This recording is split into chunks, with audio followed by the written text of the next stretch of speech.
Hello, friends. This is Dave Hurwitz, executive editor at ClassicsToday.com, here with random reviews from the Overflow room.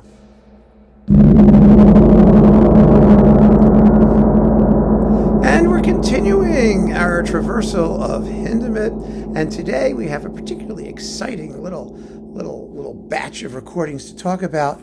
And on CPO, their edition of the complete sonatas on 7 discs. I think that's all of them. There may be more, but I think 7 of them were all somehow survived in a clump.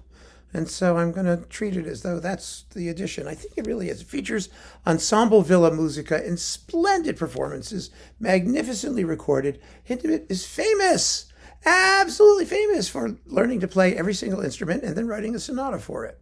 So apparently he could play all of these, which is really astounding. I'm not sure if that's totally true, but people who knew him said that he could do it, or just about do it. And so what do we have? He wrote all kinds of sonatas. This particular disc has string sonatas. Sonata for violin and piano, Opus 11 number 1, and Opus 11 number 2.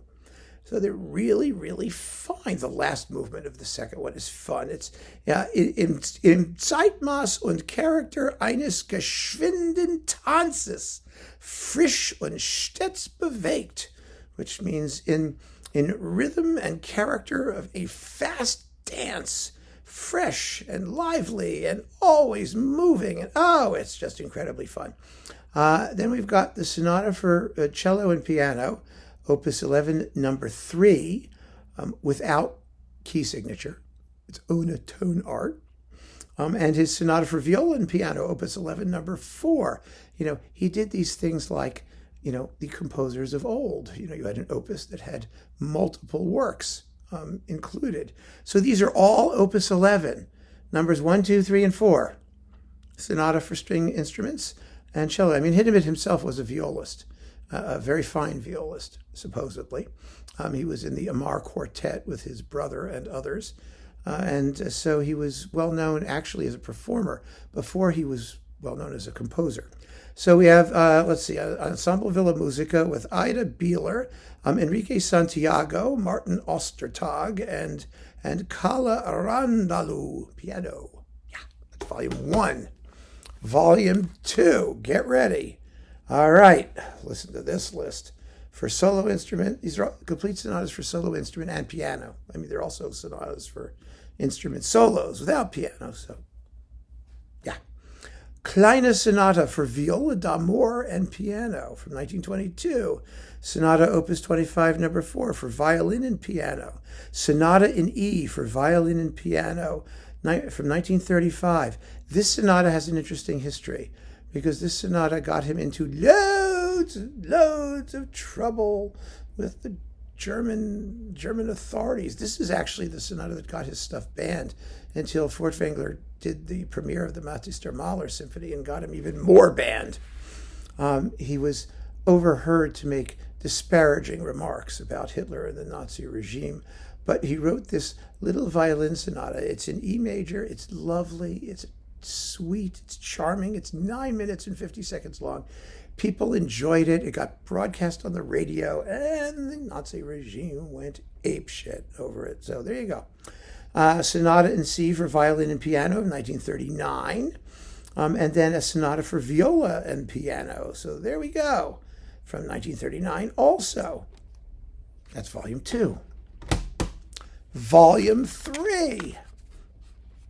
Piano sonatas played by Kali Randalu, the pianist from Ensemble Villa Musica. Oh, yeah, these are, by the way, it's all string stuff, so it's the same people as we had before, right? Yeah, Thomas Brandis is a violinist, and Enrique Santiago is a violist. Yeah, we got it.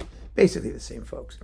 The piano sonatas played by Kala Randalu, very, very well, along with the piano variations from 1936, which is an interesting work that is very, very little known. Then we've got, what are these? Sonata for 2 pianos of 1942. The first movement is marked Glockenspiel. Oh, that's interesting. And look at this. And the Recitative, a 4th movement, eines altenglischen Gedichtes, Old English poem. And it ends with a fugue, of course. Then we've got the bassoon sonata and the harp sonata. It's harp solo, by the way. It's not harp and piano, I don't think. It's harp solo, yeah. It's a beautiful work, by the way, the harp sonata. It really is. Sonata for piano, 4 hands, and the horn sonata with Helga Stork, harp, Klaus Thunemann, bassoon, famous bassoonist, Radovan Vlatkovic, yeah, horn, Pirit Rondelou, piano, and Kala Rondelou, piano. They must be like, clones or something like that. Now we've got volume 5, that was 4. Flute sonata, oboe sonata, clarinet sonata, and English horn sonata. So we've got our woodwind section fairly well covered. Jean-Claude Gerard, flute, Ingo Goritsky, oboe and English horn, Ulf Rodenhäuser, clarinet, and Kala Rondelou, piano. Ensemble Villa Musica. Yes, the villa is very musica. Volume 6, the brass. Well, some of the brass.